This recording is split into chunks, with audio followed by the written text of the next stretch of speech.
ঝাড়খণ্ড মানে শুধু পাহাড় আর জঙ্গল নয়, এখানে লাল মাটির টান আর মশলার ঝাঁঝ যখন একসাথে মেশে তখন হয় মাটন ঝাড়খণ্ডী। তো নমস্কার, আমি চিরন্তন ডলির রান্নাঘরে আপনাকে স্বাগত জানাই। আজকে আমরা বানাবো মাটন ঝাড়খণ্ডী, যেটা একবার খেলেই বারবার বানাতে মন করবে। এই পদটি রান্না করার জন্য আমি নিয়ে নিয়েছি 1 কেজি কচি খাসির মাংস।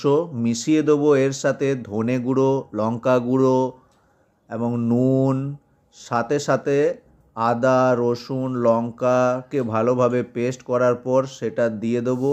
হলুদ দিয়ে দেবো 1 চামচ মতো এবং ভালোভাবে এটাকে মাখিয়ে নেওয়ার পর বা ম্যারিনেট করে নেওয়ার পর 1 ঘন্টা এটাকে, ঘড়ি ধরে 1 ঘন্টা এটাকে ঢাকিয়ে রাখবো। আমরা ততক্ষণে অন্যদিকে চলে যাব। পেঁয়াজগুলোকে ভালোভাবে কুচি কুচি করে কেটে নেবো।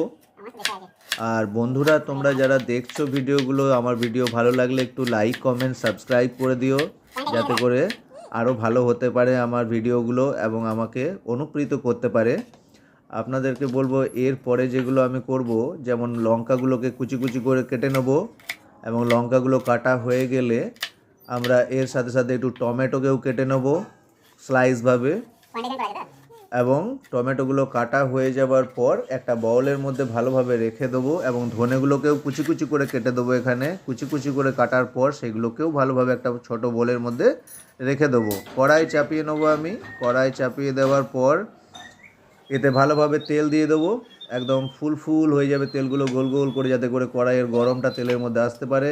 গোটা গরম মশলাগুলোকে এক এক করে তেলের মধ্যে দিয়ে দেবো তেজপাতা, এলাচ, লং, দারচিনি, শুকনো লঙ্কা এবং গোলমরিচ। দিয়ে দেওয়ার পর সুন্দরভাবে এগুলোকে 30 সেকেন্ড মতো নাড়িয়ে চাড়িয়ে নেব, যাতে করে মশলার স্বাদগুলো যাতে তেলের মধ্যে চলে আসে, পরবর্তীতে আবার সেটা মাংসের মধ্যে ট্রান্সফার হয়ে যাবে। তো সুন্দরভাবে নাড়িয়ে চাড়িয়ে নেওয়ার পর এক এক করে আমি সমস্ত মাংসগুলোকে দিয়ে দেবো। মাংসগুলো যখন সমস্তগুলো দেওয়া হয়ে যাবে, ভালোভাবে 2 মিনিট মতো নাড়িয়ে চাড়িয়ে নেবো, যাতেগুলো মাংসগুলো এধার ওধার করে সব ধারটাই ফ্রাই হয়ে যায়। সমস্ত কিছু ভালোভাবে ফ্রাই হয়ে যাওয়ার পর আমরা কিছুক্ষণ এটা রেখে দেওয়ার পর আমি এর মধ্যে পেঁয়াজগুলোকে ওপর থেকে ভালোভাবে স্লাইস করে রাখা যে পেঁয়াজগুলো ছিল সেগুলো ভালোভাবে এর মধ্যে ছড়িয়ে দেবো। আমরা পেঁয়াজগুলোকে ততক্ষণ পর্যন্ত নাড়াতে থাকবো যতক্ষণ পর্যন্ত পেঁয়াজ থেকে একটু মতো জল না বেরিয়ে যায়। পেঁয়াজগুলো কষাতে কষাতে এমন একটা পর্যায়ে এসে যাবে যে জায়গায় পেঁয়াজগুলো দেখবেন একটু নরম হয়ে গেছে। যখন এই রকম ভাব ধারণ করবে পেঁয়াজগুলো যে নরম নরম হয়ে যাবে, তখন এর মধ্যে লঙ্কা কুচি এবং টমেটো কুচি দিয়ে দেবো। যেগুলো দেওয়ার পর সামান্য মতো একটু জলও আমরা এর মধ্যে ব্যবহার করব, যাতে কড়াইয়ের নিচেটা লেগে না যায়। এবং আবারও সেই নাড়াতে আরম্ভ করব। নাড়াতে নাড়াতে নাড়াতে এমন একটা পর্যায়ে এসে যাবে যেখানে আপনি দেখতে পাবেন যে আপনার মাংস থেকে এবং টমেটো যেগুলো উপকরণ দিয়েছি সেইখান থেকে একটু মতো জলও বেরিয়ে গেছে। ভিউয়ার্স, দেখুন কেমন সুন্দর রং চলে এসছে এর মধ্যে। যখন এইভাবেই সমস্ত উপকরণগুলো নরম হয়ে যাবে, তখন আমরা এর মধ্যে দিয়ে দেবো ফেটানো টক দই। ফেটানো টক দইটা যখন আমরা এর মধ্যে দেব, তখন সেটা যেন আঁচটা আগুনের একটু কম হয়, কারণ তাছাড়া এইগুলো গুটি গুটি দানা দানা হয়ে যাবে। তো কম আঁচের মধ্যে আমরা দইটাকে ভালোভাবে মাংসের সাথে মিশিয়ে নেব। যখন মেল্ট হয়ে যাবে পুরো বিষয়টা, দেখুন খুব সুন্দর একটা টেক্সচার চলে এসেছে এবং গ্রেভি গ্রেভি ভাব চলে এসেছে। এইভাবেই আমরা একটু সামান্য নাড়িয়ে চাড়িয়ে নেওয়ার পর আমরা ফিরে আসছি কিছুক্ষণের মধ্যে।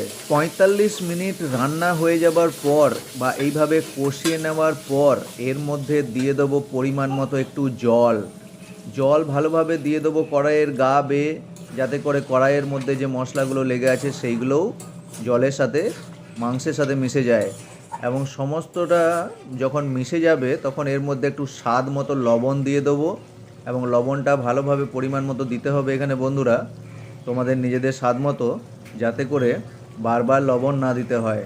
তো সেই জন্য আমরা লবণটাকে ভালোভাবে অ্যাডজাস্ট করেছি প্রথমে, তারপর এটা ভালোভাবে আরও নাড়িয়ে চাড়িয়ে নেব এবং কিছুক্ষণ এটাকে আবারও ছেড়ে দেবো। মটন রান্না হবে আর তার মধ্যে আলু হবে না তা তো হয় না। সাথে সাথে দিয়ে দেবো আমরা চর্বিটা আমরা 45 থেকে 50 মিনিট রান্না করার পরেই দেবো। তার কারণ হচ্ছে, যদি আমরা প্রথমেই চর্বি দিয়ে দিই তাহলে কি হবে না, চর্বিটা গলে যাবে এবং গলে যাওয়ার পর আর মাংসর মধ্যে থেকে কোথাও চর্বিটাকে খুঁজে পাওয়া যাবে না বন্ধুরা।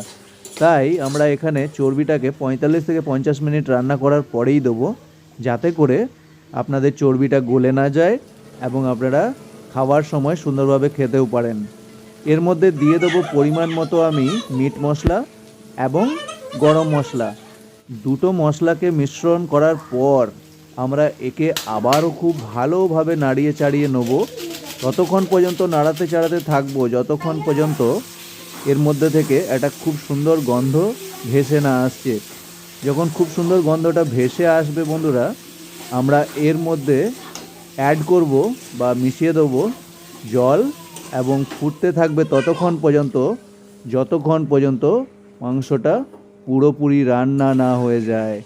যখন পুরোপুরি এটা রান্না হয়ে যাবে বন্ধুরা, পুরো বাড়ির মধ্যে, পুরো ঘরের মধ্যে, সমস্ত কোনায় কোনায় শুধু মাংসের গন্ধে ভরে যাবে। আর এই মাটন ঝাড়খণ্ডি রাজা কৃষ্ণচন্দ্রও খেতে খুবই ভালোবাসতেন, তাই বারবার যেতেন ছুটে। বন্ধুরা, আমি এই পদটি প্রথমবার দেখেছিলাম যখন আমি গিয়েছিলাম ঝাড়খণ্ডের ম্যাসেঞ্জরে ঘুরতে। আর এই ম্যাসেঞ্জর জায়গাটা খুবই সুন্দর আর অতুলনীয়। তোমরা যখন এখানে যাবে তখন দেখবে এখানকার হোটেল, রেস্টুরেন্ট সমস্ত জায়গাতে মাটন ঝাড়খণ্ডি তৈরি হচ্ছে এবং এখানকার ফেভারিট ডিশ এটা। তো আমিও দেখেছিলাম কিভাবে এটা তৈরি করতে হয়, তাই আপনাদের জন্য বানালাম। দেখুন, এটা 2 ঘন্টা সময় লেগেছে ঠিকই বানাতে, কিন্তু এটার টেস্ট অতুলনীয়। চর্বিগুলোও ঠিকমতো রয়েছে এবং মাংসগুলোও কুক হয়ে গেছে 2 ঘন্টার মধ্যে। একটু সময় লাগে বটে, কিন্তু খেতে অতুলনীয় টেস্ট। আপনারা যখন এটা গরম ভাতের সাথে যখন সার্ভ করবেন তখন দেখবেন খেয়ে কেমন লাগে। যখন সমস্তটাই যখন হয়ে যাবে আমাদের রান্নাটা, ধনেপাতা দিয়ে দেবো এবং গ্যাসের ফ্লেমটাকে অফ করে দেবো। নাড়িয়ে চাড়িয়ে নেওয়ার পর আমরা সুন্দরভাবে প্রডিউস করে দেবো এটা ভাতের সাথে, গরম ভাতের সাথে। কিছু শশা কুচি, 1 কুচি লঙ্কা, যেটা ঝাড়খণ্ডে এইভাবেই দেয়, তাই আমরা এইভাবেই এটা আজকে সার্ভ করব। দেখুন কত সুন্দরভাবে ফ্লেমটা বন্ধ হয়ে যাবার পরেও এখনও ফুটতে থাকছে এবং ভাতের মধ্যে দিয়ে দিয়েছি। কেমন টেক্সচারটা লাগছে বন্ধুরা জানাবেন আমাকে ভিডিওতে কমেন্টে কেমন আপনাদের লেগেছে। ধন্যবাদ, বাই বাই, দেখা হবে নতুন ভিডিওয়। ভিডিওটাকে একটু লাইক, কমেন্ট, সাবস্ক্রাইব করে দিও বন্ধুরা।